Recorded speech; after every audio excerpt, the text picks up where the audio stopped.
Hello there guys, hope you're all well and keeping safe. I'm at my private woodland permission here, just getting out for an hour or two, stretch the limbs.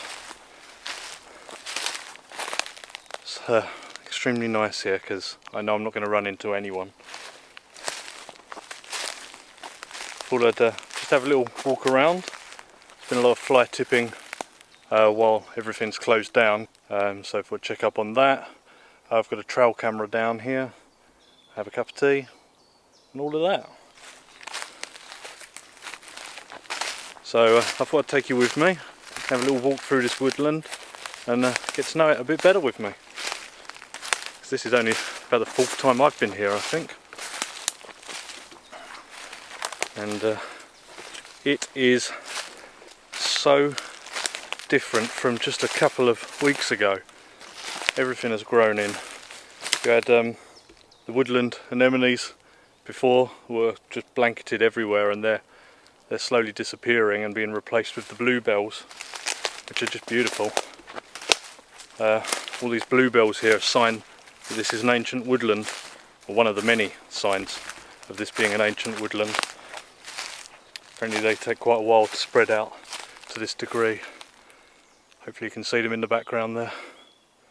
Also, walking into all this webbing with these caterpillars. Good thing about having a hat, you can see it over the lens here.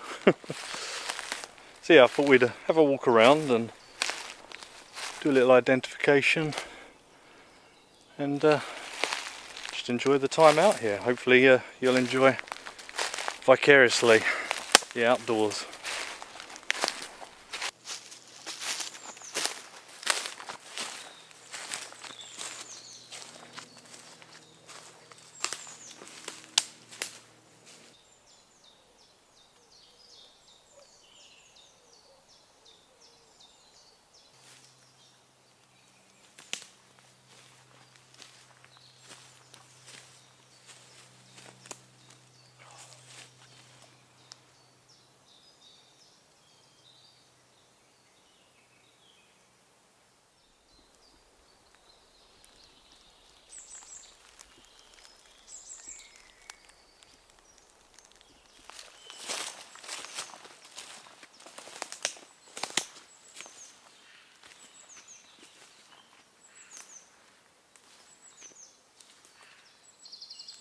So here are some of them bluebells that are in such abundance here.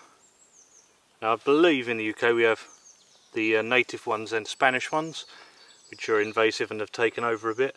I'm assuming these are the native ones, I'm not too sure of the difference. And there's one of the remaining woodland anemones. They carpet this whole woodland before these bluebells come out. And there's some lilac-y coloured ones as well, which I've not seen before. Well, this is quite common in this woodland, this tree stand here. This is the hornbeam that's so abundant in this woodland. It's a very, very hard wood, burns very well if you're using it on a campfire. I probably wouldn't want to carve with it too much, but you can tell it by its bark. It's a bit like elephant skin. It's kind of rough, as in textured, but smooth. And you can see this one has been coppiced a few times over the years, hundreds of years probably. And yeah, each time it comes back stronger and with even more of these. So you can see just starting to come out with its leaves. So hard, it's also known as one of the ironwoods. I believe there's a few different types.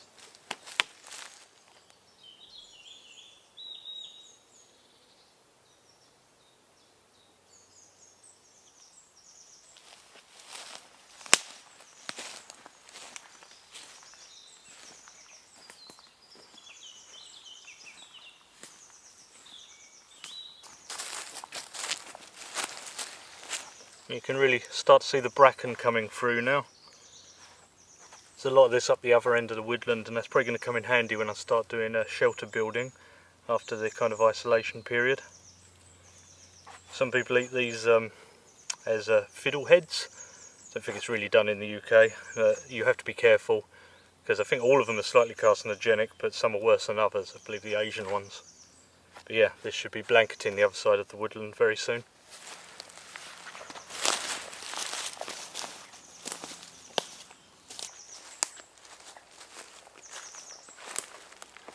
So this is a game trail coming down here. There's a lot of deer in these woodlands. I've seen them once, and that wasn't one of the times I come to camp. Actually, yes it was. I came in, I drove in, whole herd of them bolted. I do have a trail camera here right now, and in a bit we'll have a cup of tea and we'll go check that out. And I plan on moving that to closer to the stream that's behind me here. So as we head down there, it's a very pungent smell.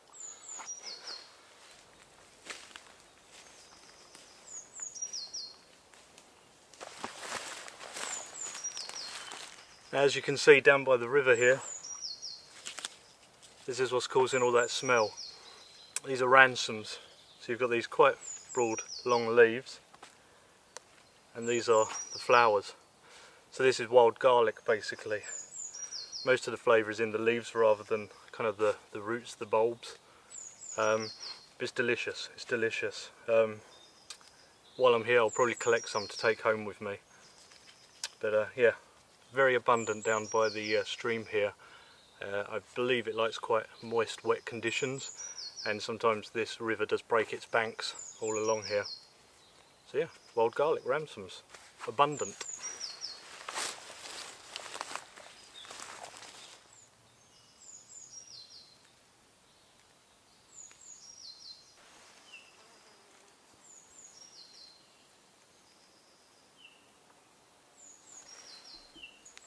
You can also see the brambles starting to come through down by the stream here. So late summer we'll start seeing the blackberries coming through.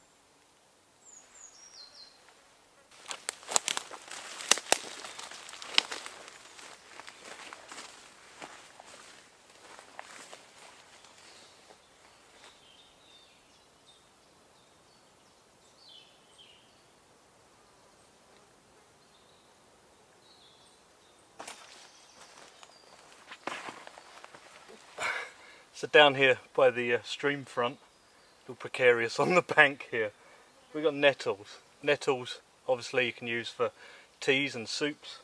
Actually collected some a couple of weeks ago and made some soup. A potato, some of these, and some wild garlic. Beautiful.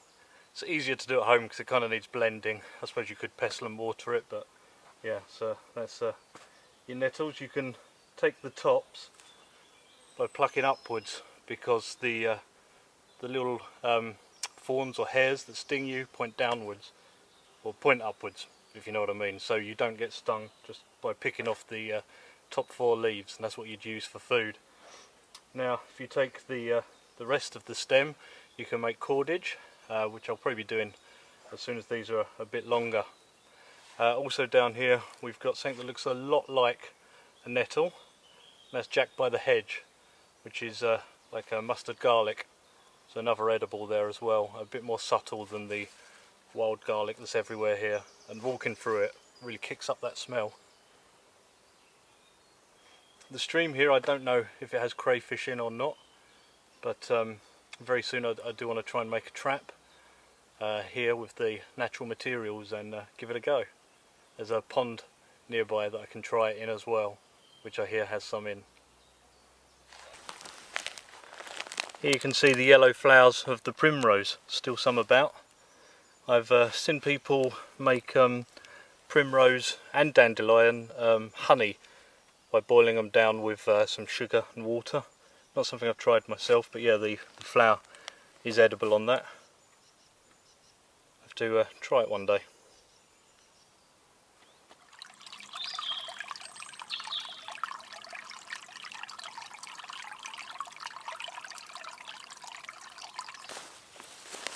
In the shade over here we've got these kind of dart shaped leaves.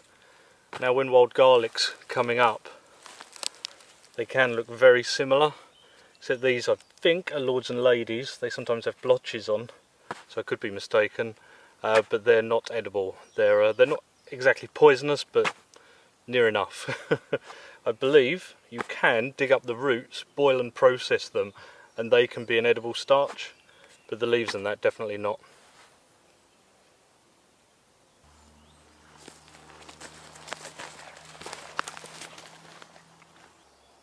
There's very often a lot of woodpecker activity in this woodland, but I'm not really hearing them today. Obviously you can hear them when they're banging against the trunks of the trees, but also they have quite a distinctive squeak of a chirp.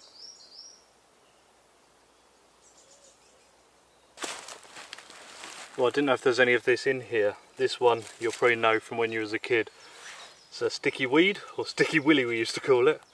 Probably got many names.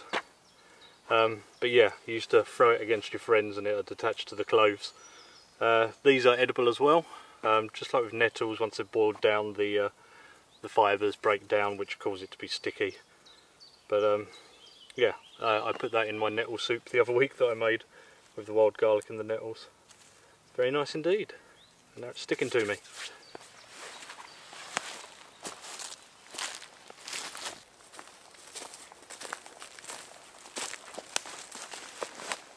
Oh, that is beautiful. It's starting to warm up as well. Behind me here you can see the evidence of woodland management.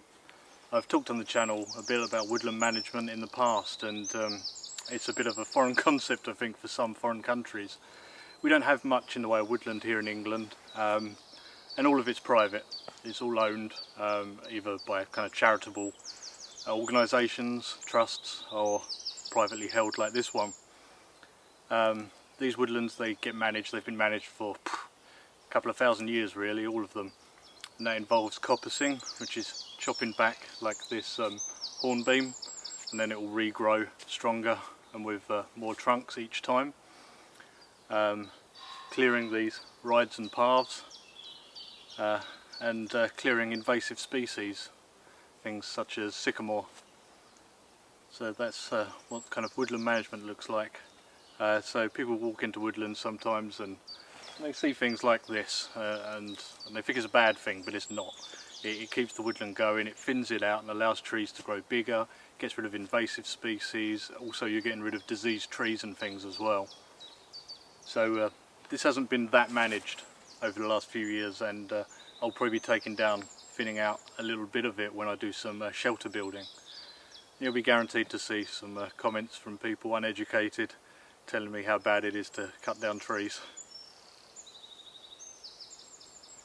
Yeah, I think it's time to check out my webcam, maybe have a cup of tea.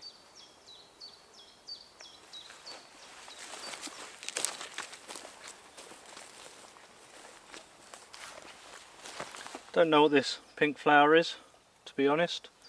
Like I keep saying, I'm not an expert, I'm just sharing with you the things I'm picking up slowly.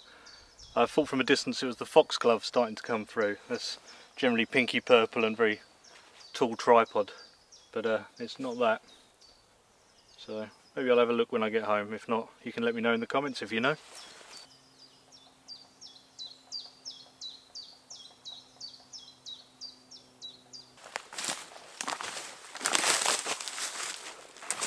Oh.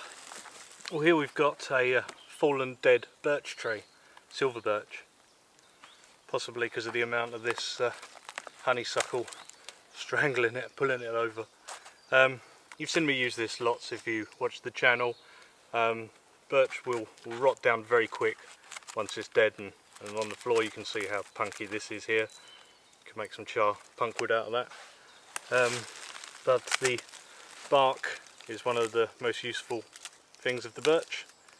Very flammable, good for getting your fire going. People do tap birch trees to get the birch sap, which is pretty much just water really. I guess you could boil it down and end up with a tiny bit, but it's like ever so slightly sweetened water. I've done it once, but I don't see it as a necessary thing to do unless you really needed to. There is a more non-destructive way of doing it by taking off a limb, a low down limb, and apparently that will give you just as much of that birch sap as tapping the tree. But yeah, I'll probably be using some of this on future camps.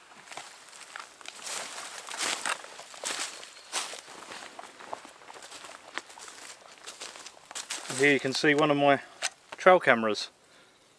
I've also just noticed my camera's covered in caterpillars.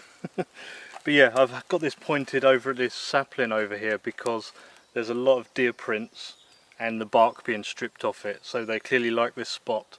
It's a little bit shaded over here, so maybe they sleep here. So I've put it here to start off, and I'm probably going to move it today down by the stream where they clearly cross and drink.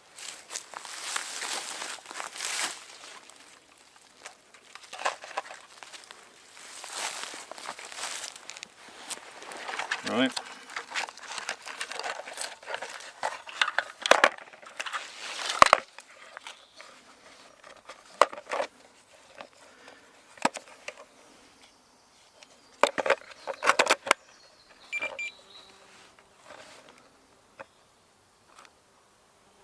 "51 clips, I think." Well, I can see, you're not going to be able to see it, a deer having a go at that sapling tree. What I'll do is I'll take this memory card out and I'll stick the footage up now. I've seen a fox and a deer so far on it. Maybe a squirrel. Hard to see in this sunlight.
Oh, I quickly got the camera ready because there was a cuckoo. You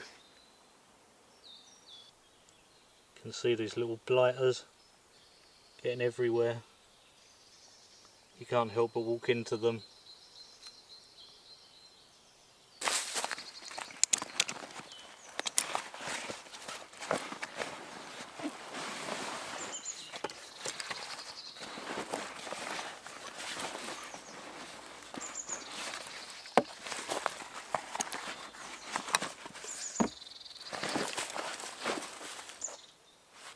My quite recent purchase of a trangia, which I got for videos like this, lockdown videos, because who knows how long lockdown's going to last, and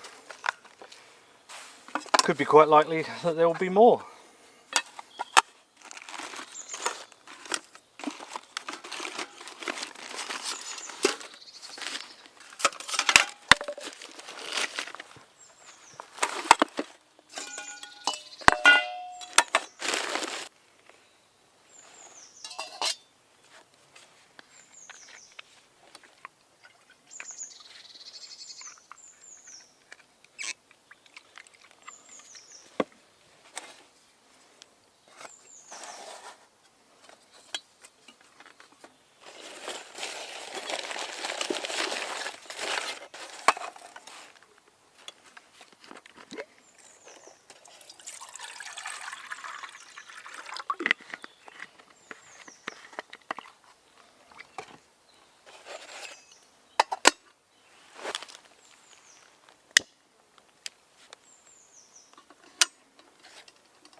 Well, I'm just waiting for that kettle to boil. Have a nice cup of tea, enjoy this piece. So I hope you found some of what I've been talking about interesting. I know I'm not the most knowledgeable of these things, but share what I do know. Got a lot of cover here from big oak trees, so I could process acorns. God, that was massive. think that was a hornet. Yeah, I could process the acorns and make flour or acorn coffee, something like that, which I have done before. It is delicious. It does give me wind though, so you have to get all them tannins out. Yeah, the man that owns this woodland, who allows me to use it, does a lot of forestry work, as does another friend of mine now. So if kind of that aspect is something you'd like to see introduced into the channel, that woodland management kind of aspect, them kind of projects, we might be able to sort something out, do a few videos, and I could learn same time as you guys, basically. So that's definitely something that could be on the cards when we can see other people again. I hope you're all holding up in this. It's been quite unpleasant. I mean, I know some people, they stay indoors watching TV all the time anyway, but for me and a lot of you guys, I'm sure you're out all the time. I mean, I've been isolating for years, and now that we're all under orders to isolate, or recommended to isolate, it's harder for me to isolate. The irony. Getting out and doing things like this on my own is what I try to do. And now I'm stuck in a town where I can't get out properly because there's too many people. So I have to come here, you know, once every couple of weeks, I guess, just to get out.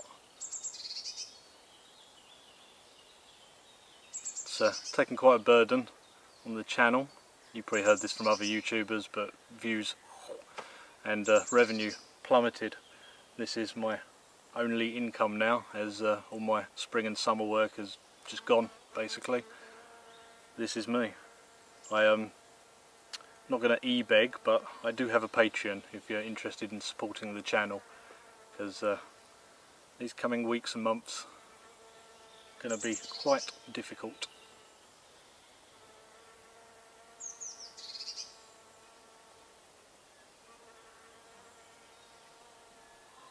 But as I always say, your views help.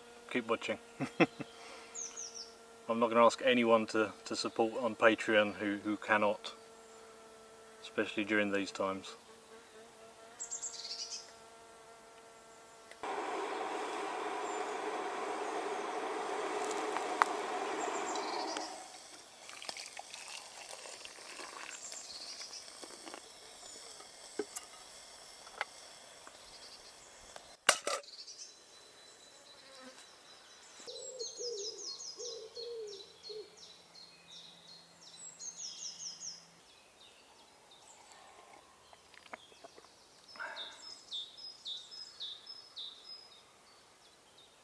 But yeah, let's finish off this walk.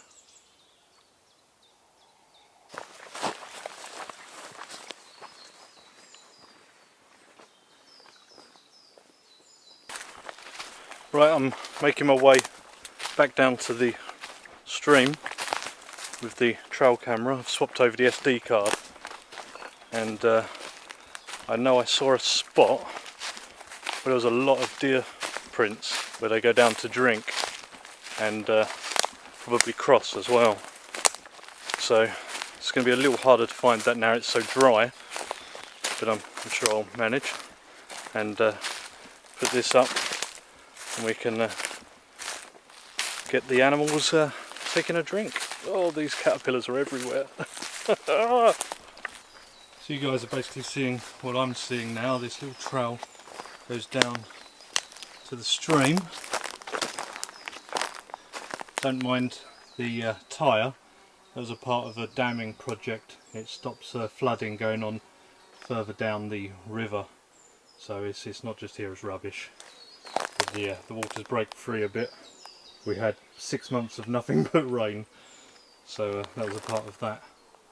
So yeah, I'm seeing tracks here, so it's a logical place for them to drink. I might use this tree over here to put my trail camera on.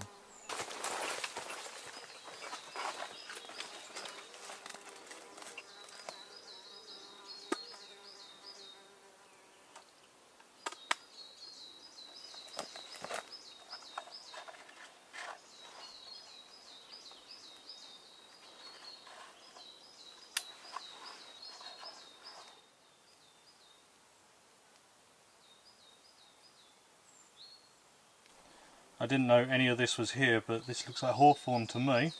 Quite distinctive leaf shape. You got the thorns on there as well, so yeah, it's definitely hawthorn.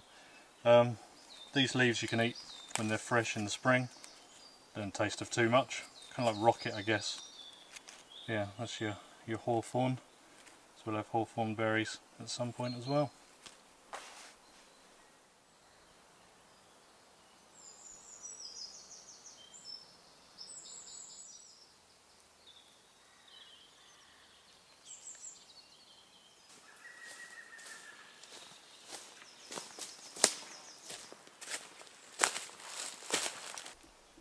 Just wanted to show you this tree trunk. It's a birch, but as you can see, it's kind of like spiraled, and that's caused by the honeysuckle, I believe, wrapping itself around the trunk and kind of strangling it as it grows. This one's managed to survive, but has this pattern, and a lot of the hornbeams are the same.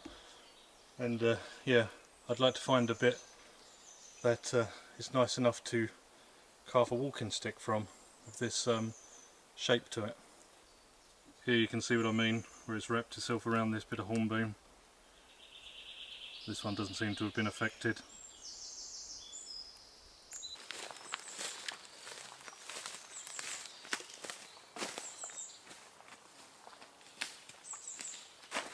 Oh. Whew. Well, I'm back where I started, back to the truck. It's been a nice morning walking around the woods, really has. Beautiful weather we've had at the moment. It's such a shame, the circumstances. But I hope you learned something, I hope you enjoyed it. I'm still covered in caterpillars, as is the camera, so they'll probably be coming home with me. I wanted to point these out. They're quite good for these little walks, because they fit in your pocket or in a day bag. They're by Collins Gem, and you've got mushrooms, trees and food for free. This one is great, it's got a calendar in it, so if you're having trouble identifying something because it might look like something else, well, if the other thing's out of season, then it's more likely to be that thing. Yeah, don't go eating anything you can't positively identify. I know a few mushrooms and I tend to avoid it really. Even in a survival situation you don't really get any nutrition from mushrooms, so it's best avoided really. I know like your oysters, your morels, your chanterelles, field mushrooms, all that sort of thing, and some of the inedible ones, but yeah, I don't tend to go eating them all too often. Yeah, thanks for watching guys. Be links below in the description, and hopefully we can get camping again real soon. So stay safe, and I'll see you again soon. Goodbye from the pheasant too. See you later.